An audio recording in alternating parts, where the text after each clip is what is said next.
What's shaking, folks? Back with another reaction, back with some more Assemblage 23 from Failure 2001. Thank you as always to Kim, and apologies, it's been a little while since I've been back to this deep dive, and yet I feel like Disappoint was such an incredible and heavy tune that I really needed some space to continue digesting that one, to appreciate it, to highlight it for what it was. So that's not really an excuse for having not come back to this a little bit longer than I intended, but I feel like it's fair given the significance for Tom, certainly, but even for the listener of Disappoint. Just maybe his most remarkable tune I've yet heard, and I've heard a number that were insane. So yes, a really powerful track. The next tune in the playlist is Divide. So to split something, to break a larger whole into parts. Given the themes of this album, I wouldn't be surprised if this is about either the fissure, the splitting of something that was formerly whole, whether that's your psycho-emotional state or a family or a life. It could, of course, also be about compartmentalizing, taking what you have to do in your day-to-day life and separating that from longer arc emotional feelings and considerations. So I feel like this term could go in some different directions. I have no doubt it will be expressed in a remarkable lyrical form, which is further to say, Tom's music, because I'm into electronic dance music, was something I would be inclined to like. I was always going to like from the get-go of this deep dive, but his songwriting has amazed me maybe more than anything else. So once again, shout out to him and to Kim and to Chris, who's been commenting on a couple of the Assemblage 23 reactions, and of course Michaela and some others. But Kim has obviously provided a lot of context that is indispensable in my appreciation of just how incredible his songwriting is. Let's give it a listen. This is Assemblage 23, and the tune is Divide from Failure 2001.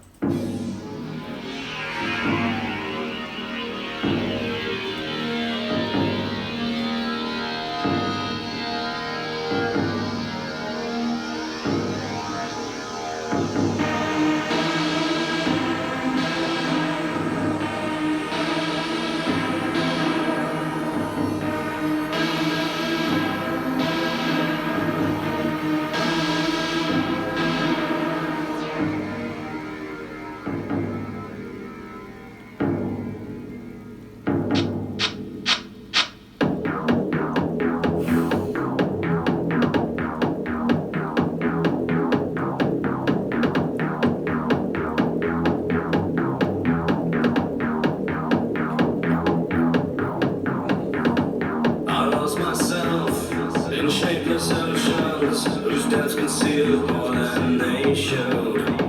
Beliefs obscured by missurrounding, a legacy they'd been bestowed.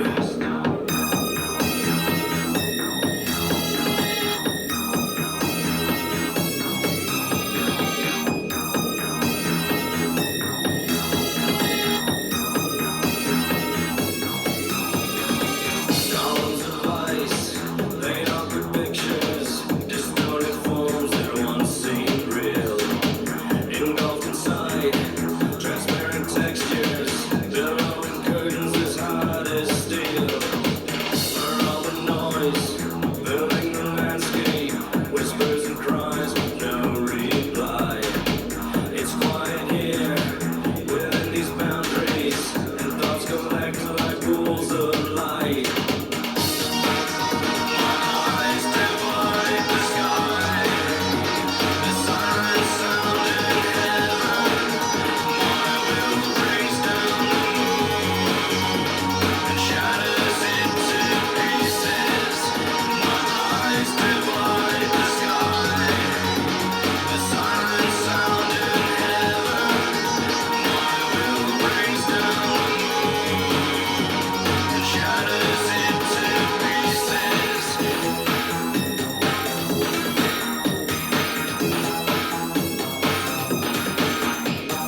His music is stupidly good, which I say in the best possible way. Like, it's incredible. I'll try to start with the lyrics, which I don't have a firm handle on, but I feel like conceptually I got some of the things that he's doing.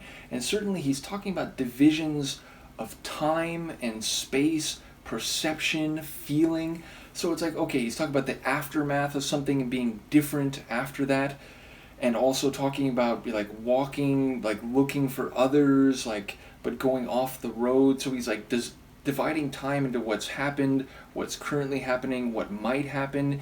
He's talking about dividing the sky with his eyes, which, you know, in terms of our stereoscopic vision, like, yeah, it looks like a unitary entity, but actually, you know, you're seeing different frames. And then also, like, what was it, bringing the moon down with his will or something like that, which would be dividing the sky in terms of its arrangement, its spatial construction. And then, like, the what is it, the moon shattering, which again is dividing something that's whole into individual pieces. He's also talking about like curtains, which normally wouldn't provide much of a barrier, but he's saying they're like steel curtains. And then he's talking about walls, which again divide particular spaces from other spaces that are otherwise adjacent. So it's like he's dividing space and time and his feeling and his perception. So there's a lot of dividing going on, and it feels like, again, with the line about aftermath, but just the feeling of this tune overall, that there's something significant which has happened, which is, you know, a line in the sand or a threshold that has been passed and which, you know, can't be reached back into, or which can't be transgressed. And yet sonically there's so much going on, and indeed there's divisions in that regard. There's this heavy, wicked, again, like either harder trance or like heavy, weighty electronic dance music sounds. But then when it goes into the chorus, it's like this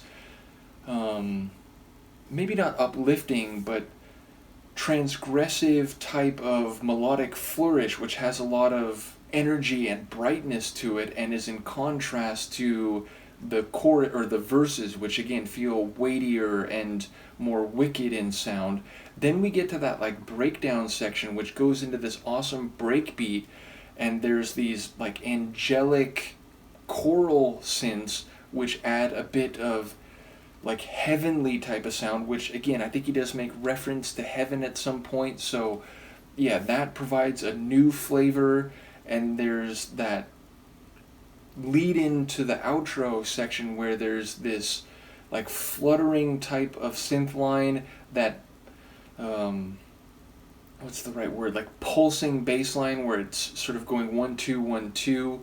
So there's really interesting construction in the individual parts and in the chronology of the overall track. So, you know, I don't think my brother ever knew anything about this guy, but given that he was into Nine Inch Nails and some of this like industrial, oh, and speaking of industrial, that like metallic, intense, I don't even know what to call it, like these like shrieking industrial metallic streaks in the arrangement, that was very intense, but in a good way. It feels like there's a, you know, it's almost unbearable, but in a way that speaks to the emotion and the feeling of the tune.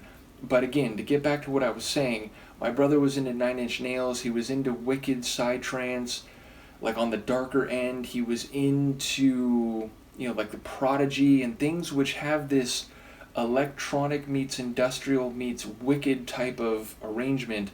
I feel like if he had known about Assemblage 23, he would have been all in on this guy. So yeah, it's a really remarkable thing that, you know, given that I was going to underground dance parties and I was into wicked, edgy music myself at the time he was making this stuff, that it never came across my radar. But yes, awesome to catch up on it now. Thank you again to Kim. I'm curious to hear more about the lyrics here. Once again, Tom's music is amazing me not only because of its musical stylings, but also the dark poetry of the lyrics. So yeah, I'm babbling at this point, which is usually a good sign that I've heard something that I'm struggling to describe and to characterize. Let me know what you think of this one. And Luca, who's been ridiculous down here the whole time, but is now grooming herself as if it is the most important thing, which I suppose it is. We will see you for the next one. Peace.